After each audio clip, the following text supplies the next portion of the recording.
Martin Scorsese has become part of the history of cinema. Being one of the historical Hollywood authors and directors, he created a style and influenced with his films everyone that worked in the cinematic industry. This video will look at his red thread. A narrative thread connects all his works and runs to the themes he explores. The idea of personal identity is the narrative thread that connects all his works.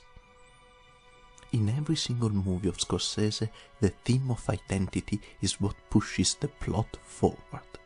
It's expressed in many different ways. It could be a search of the protagonist asking themselves who they are.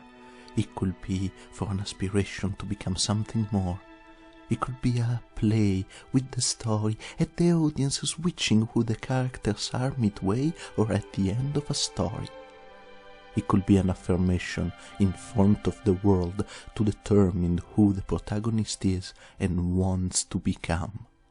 What matters is that every tale deals with the question of who we are and what we are ready to do to become that person.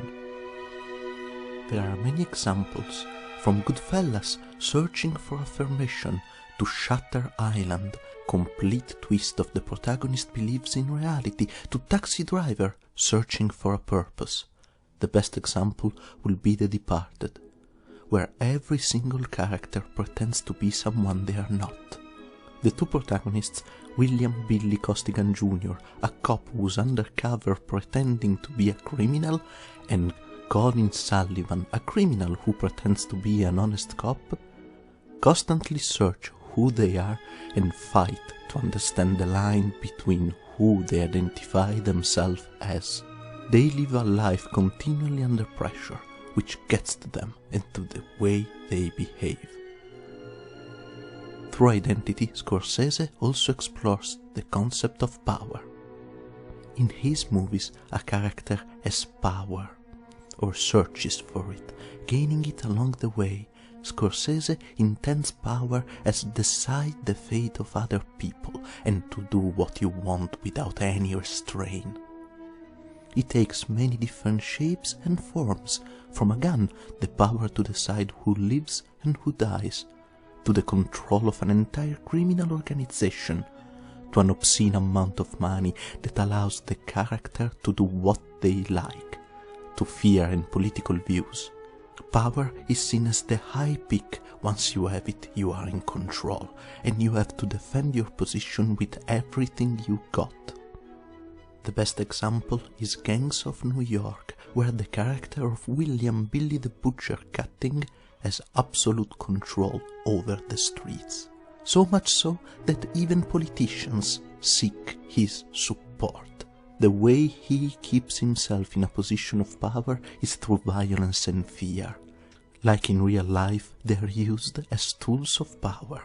To dispose him, the protagonist will have to use the same tools. The protagonists of his films tend to be confrontational. They see a problem and want to resolve it most directly and speedily, most of the time worsening the situation and descending into an escalation of events that often result in violence. The most famous example is Taxi Driver, where the only solution in the protagonist's mind to solve the problems of society is to buy a few guns and kill the people responsible in his mind. It will escalate to him confronting criminals in his neighborhood, killing them all. This was a view of the red thread that connects all Martin Scorsese's works. On a personal note, Martin Scorsese has been one of the most influential directors and authors on the American and international scene. He created his style and made films that became essential for everyone who loved cinema and contributed to changing Hollywood's view regarding the leading man, passing from the classical beauty to a diverse look, but constantly pushing for the best actor for the role. In the video description, you'll find a link to a couple of his movies, so you can check it out yourself. Onward to the next author.